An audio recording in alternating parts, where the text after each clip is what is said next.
ध्यान से समझना इसको, ठीक है। Yes sir. देखो ये बोल रहा है वैद्युत द्विध्रुव, यहाँ पर वह रहता है, कोनो बात नहीं, ये तो मुझसे हरदम बात हो जाती है। चलो देखो, वैद्युत द्विध्रुव के कारण वैद्युत विभव यहाँ बोला जा रहा है, तो इसका मतलब ये हुआ कि जो यहाँ वैद्युत द्विध्रुव दिया है, तो द्विध्रुव के लिए बहुत सारे बिंदु हो सकती हैं बाबू, ठीक है। मतलब यह आपका वैद्युत द्विध्रुव हुआ, ये द्विध्रुव हुआ बस बात। हाँ बोलो, ये द्विध्रुव हो गया ना वैद्युत द्विध्रुव। यहाँ पर प्लस या माइनस क्यू ले लो, यहाँ पर प्लस क्यू, जो भी लेना है कोई दिक्कत नहीं है। ये मान लो ए हो गया और ये मान लो बी हो गया। इतनी बात समझ में आ गया, ठीक है। अगर इसके अनुदिश किसी बिंदु पर विभव ज्ञात करेंगे तो इसे कहेंगे अच्छी स्थिति में वैद्युत विभव, ठीक है, की गणना। मेरी बात ध्यान से समझने की कोशिश करें आप। हमने कहा कि अगर इस जो यहाँ पर द्विध्रुव है, इसकी दिशा में किसी बिंदु पर जब ज्ञात करेंगे वैद्युत विभव, तो इसको क्या बोलेंगे? अच्छी स्थिति में वैद्युत। क्लियर हो रहा है? चले, अब यही चीज अगर बच्चों मान लीजिए कि ये क्या है आपका, यह एक द्विध्रुव है, ठीक है, यह क्या है? द्विध्रुव है, और यहाँ पर किसी निरक्ष में कोनो अक्ष का पता ना। ऐसी हालत में क्या करें? ऐसी हालत में अगर हम इसको ज्ञात करें तो इसे हम क्या कहेंगे? ये हो गया निरक्षी स्थिति, ऐसी हालत में, ठीक। तीसरी एक पॉइंट बच्चों हो सकता है, मान लीजिए आपने क्या ले लिया, एक द्विध्रुव ले लिया, ठीक, और यहाँ पर कहीं कोनो बिंदु पर ज्ञात कर लिया, ठीक है, तो यहाँ पर एक द्विध्रुव ऐसे लग जाएगा।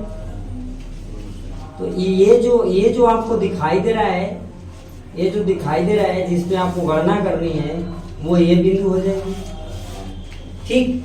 इसे कहेंगे किसी भी बिंदु पर। ये क्या हो गया?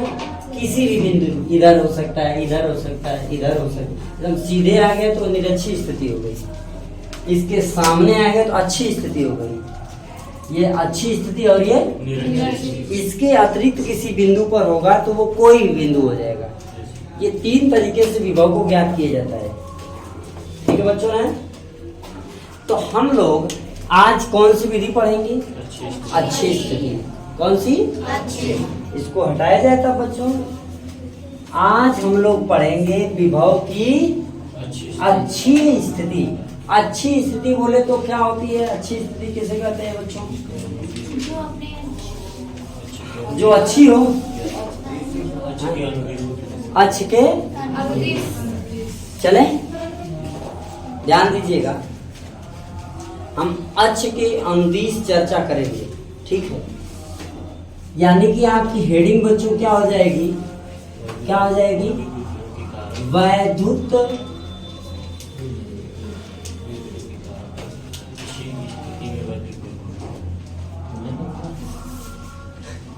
द्विध्रुव के कारण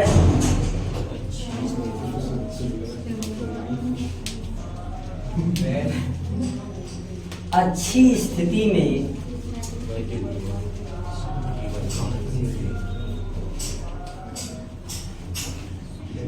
मैं बाहर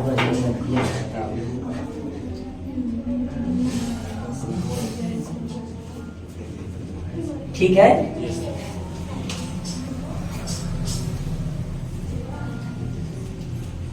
कृपया आप लोग बात करने के बाद नहीं, हमारा तरफ ध्यान दे लिया ना। चले यार, बढ़ा जाए। ध्यान से समझिए, लिखा है जो देखो लिखा होता है उसी पे विचार करते हैं। जैसे जब प्रश्न आपसे पूछे बोर्ड में, तो आप उस वक्त क्या ध्यान दें कि प्रश्न हमसे क्या पूछ रहा है, और उस हेडिंग को यानी उस प्रश्न को एक बार अच्छे से पढ़ लें बढ़िया से, तो शायद आधा काम ऐसा ही बन जाएगा। एक का बोल दिया हमने, अच्छी बताया ना कौन होगा, तो चला जाए। माना का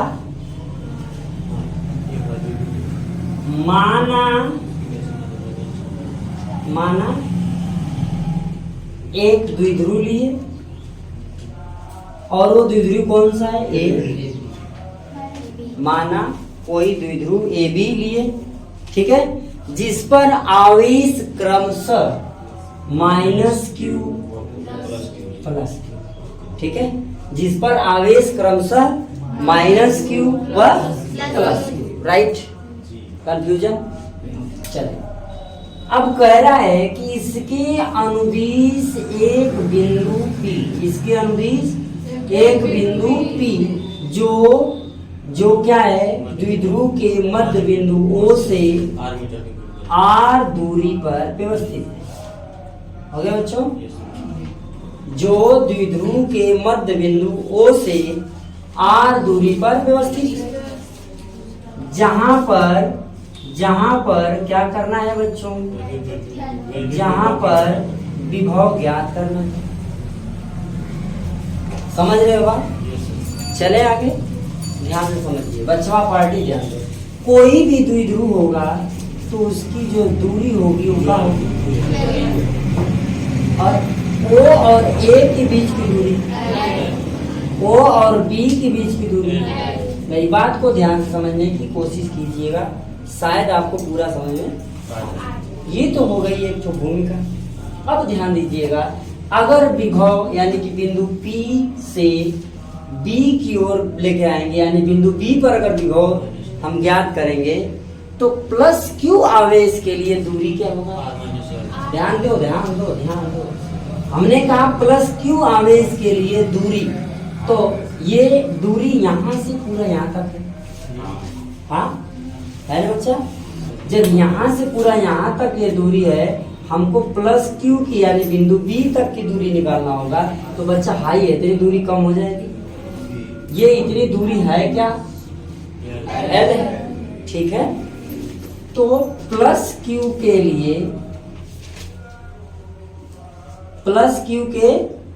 लिए क्या दूरी, किसकी दूरी, बिंदु P से बिंदु B की दूरी, किसकी दूरी, बिंदु P से बिंदु B की दूरी क्या हो जाएगा, R माइनस L। कितनी बात समझ में आ गया बच्चा? दूसरी, इसी में दूसरी पॉइंट क्या हो जाएगी, ध्यान देना। अब इस दूरी को उठा के A पर, यानी कि अब विभव पहले यहाँ ज्ञात किए एक को, दूसरा विभव कहाँ ज्ञात करें, यहाँ पर ज्ञात। आया समझ में? चले, तो बच्चों जब यहाँ ज्ञात करेंगे तो ये होगा माइनस Q के लिए, माइनस Q के लिए बिंदु P और बिंदु A के बीच की दूरी, बिंदु P बिंदु A के बीच की दूरी, ध्यान दो। अब O के बाद न है ये, तो इसके लिए बच्चों क्या करना पड़ेगा, ये जो दूरी यहाँ से पूरा यहाँ तक आई है, यहाँ तक मान लो पूरी दूरी है, अब ये इतनी दूरी जुड़ेगा, यानी L इसमें जुड़ेगा तब ना ये तक पहुंचेगा। मेरी बात समझ रहे भाई, समझ रहे हो बात को ना? क्लियर है कि नहीं बताओ पहले। पूरा क्लियर नहीं है, मैं आपको क्लियर करा दूं। चलिए मान लीजिए आप बिंदु O है, सपोज दैट, और ये बिंदु P है, ठीक, और पीछे आपको जो बैठे हैं वो बिंदु A है। क्लियर है? तो यहाँ से वहां तक की पूरी दूरी कितनी है, और वो जो एकदम पीछे बैठे वो बिंदु A है। क्लियर है? देखो अब ये बिंदु कहाँ है, P, बिंदु P कहाँ है, यहाँ पर है, और ये जो बिंदु B है वो कौन है, आप हैं, ठीक। उसके बाद ये बिंदु O कौन है, आपके पीछे वाली जी है। इसके बाद बिंदु E आपके पीछे वाला जी है, ठीक है, समझ आया? क्लियर हुआ इतना? अब ध्यान समझिएगा, अगर मान लीजिए कि इस बिंदु से आपके बीच की दूरी निकालना हो, ठीक, तो ये बिंदु P है और ये आप है, इसके बीच की दूरी निकालना हो, तो हाई जो दूरी है यहाँ तक है ना बच्चों, तो हाई क्या करना पड़ेगा, घटा देंगे तो इतना मिल जाएगा ना। आप समझ आ गए? उसी तरीके से अब इसके आगे जाना पड़ेगा तो क्या करना पड़ेगा, क्लियर है? उनके आगे जाना है तो क्या करेंगे, जोड़ेंगे। मुझे लग रहा है आपको कुछ समझ में आया। तो बच्चा माइनस Q के लिए दूरी क्या हो जाएगा, क्या जाएगा, R प्लस हो गया। अब इस द्विध्रुव पर वैद्युत विभव क्या, इस द्विध्रुव पर वैद्युत विभव क्या हो जाएगा, ध्यान देना, वैद्युत, ध्यान से समझिए, विभव, क्या विभव, अब क्या हो जाएगा, V बराबर V1 प्लस V2, ठीक। अब ये यहाँ से यहाँ तक आएगा, यहाँ से यहाँ तक एक हो गया, फिर यहाँ से यहाँ तक हो गया, ये दोनों को क्या करेंगे, आपस में जोड़ देंगे। क्लियर है बच्चों? आपको एक चीज तो पता ही होगा कि V बराबर फार्मूला क्या होता है, 1/4πε0 Q/r, ये मेन फार्मूला होता है। ठीक है, समझ में आ रहा है कि नहीं आ रहा है? अब हमने पहले V1 ये ज्ञात किया, फिर ये ज्ञात किया, तो V1 ये वाली वैल्यू होगी, V2 ये वाली वैल्यू होगी। तो जो यहाँ R लिखा हुआ दिखाई दे रहा है वो प्लस Q के लिए R माइनस L और माइनस Q के लिए R प्लस L होगा। कृपया एक बार इसमें आप लोग रख के मुझे बताएं, एक लाइन के वैल्यू, V की वैल्यू इन दोनों में रख के मुझे आप लोग बताएं, फिर हम आगे बढ़ते हैं। ठीक है बच्चों? देखो आपने लिखा V1 V2, हमने बताया V1 यहाँ से यहाँ तक होगा, बिंदु B तक का होगा V1, बिंदु ए वाला कौन होगा, V2। तो पहले हम कौन सा लिखे हैं, V1। तो V1 के लिए फार्मूला बच्चों V बराबर का हो जाएगा 1/4πε0 Q/, ध्यान देना इसके लिए क्या है, R माइनस है ना, तो यहाँ पर क्या हो जाएगा R माइनस। क्लियर हो गया? ये किसके लिए है,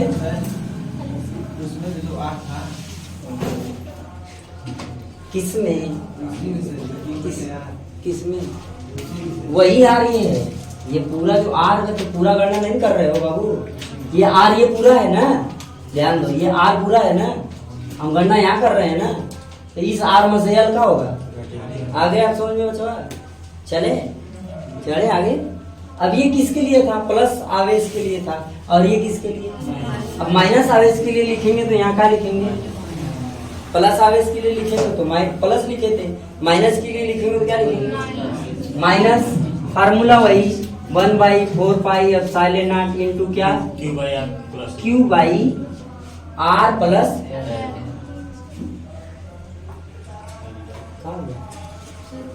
ठीक, R प्लस, हाँ कौन बोला बच्चा, कोई बोला जी, यहाँ माइनस है इसलिए माइनस है।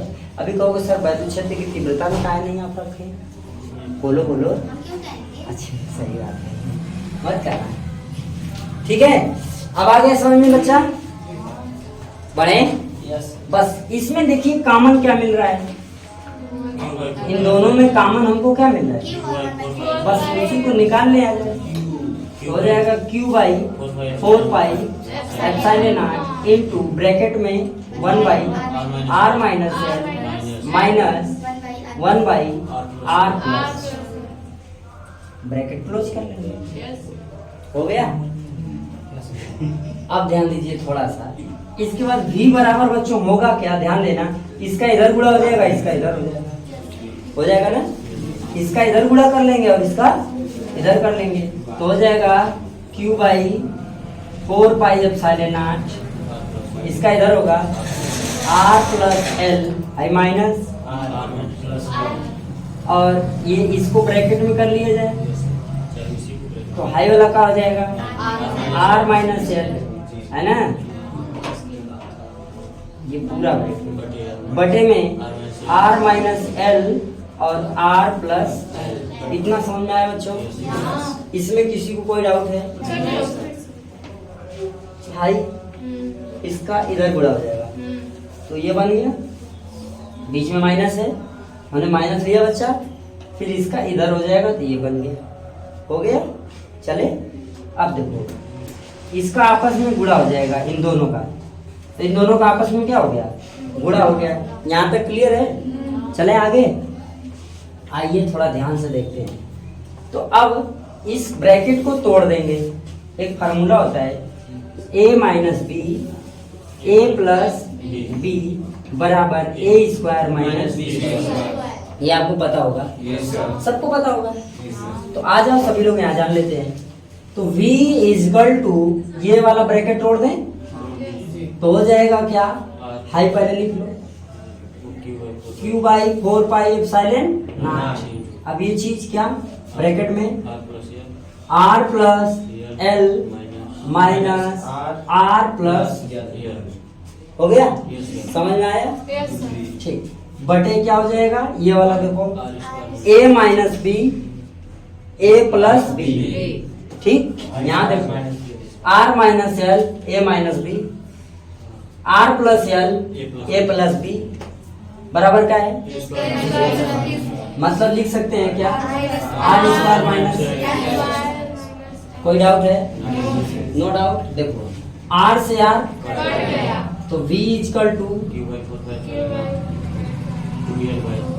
एल जुड़ गया 2l। अब देखो यहाँ पर है क्या, आर स्क्वायर माइनस, अब अगर मान लिया जाए r greater than l, r l से बहुत बड़ा मान लिया जाए, तो v बराबर हो जाएगा 1/4 पाई एप्सिलॉन नॉट इंटू, देखो ये q इंटू 2l हो जाएगा, q इंटू 2l अपान क्या आ जाएगा, आर स्क्वायर। क्लियर है? कोई समस्या इसमें किसी को है? नहीं है। देखो q 2l बराबर क्या होता है, तो इसके जगह p रख दिया जाएगा, ये पूरा हो जाएगा। समझ में आ गया बच्चों? हाँ, कौन ये देखो, ये q है और ये 2l है, तो गुणा हो गया q इंटू 2l। ठीक, इसका इसमें गुणा हो गया, ये बन गया फर्स्ट क्लास, गुणा हो गया। अभी कोई डाउट है किसी को, कोई समस्या है? इतनी चीजें आप लोग नोट कर लो अच्छे से। Yes sir. राजन बाबू समझ में आई? चला बाबू, देखा बाबू ये थे, तब v बराबर लिख दोगे क्या, 1/4 पाई एप्सिलॉन नॉट इंटू क्या, p बाई आर। अब इसको आप लोग नोट कर लो अपने हिसाब से, ठीक है, अच्छे से लगा लो।